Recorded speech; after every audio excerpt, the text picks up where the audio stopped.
Hello everyone. তো আমি কোথায় যাচ্ছি? আমি কোথাও যাচ্ছি না, মেয়েকে নিয়ে যাচ্ছে মেয়ের বাবা একটু ঘুরুঘুরু করতে। আর দেখো, আমরা সবসময় ভাবি যে বাচ্চারা কিছু বোঝে না, অ্যাকচুয়াল তা না, বাচ্চারা হয়তো সবটাই বোঝে। ওর মুখের অবস্থা দেখেছো?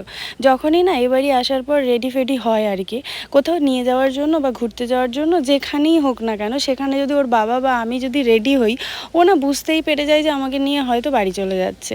আর মুখটা ঠিক এরকম প্যাঁচার মতো হয়ে যায়, কারণ বাড়িতে ও পুরোপুরি একা হয়ে যায়। এখানে থাকলে তো চারিদিকে সবাই নিয়ে ঘোরাঘুরি করে, তো বাড়ি গিয়ে মানে প্রচণ্ডভাবে ও একা হয়ে যায়, যার কারণে ওর বাড়ি যেতে ভালো লাগে না, ওর মুড প্রচণ্ড অফ থাকে। তো যাই হোক, আজকেও সেই দিন যেদিন বাড়ি যেতে হবে। আর বাচ্চাদের মনের ওপরে না পুরোপুরি হাত তো আমাদের থাকে না, তো মনে কি এফেক্ট পড়ছে সেটাও আমরা বোঝার চেষ্টাও করি না, বাট বাচ্চাদের মনে না খুব এফেক্ট পড়ে।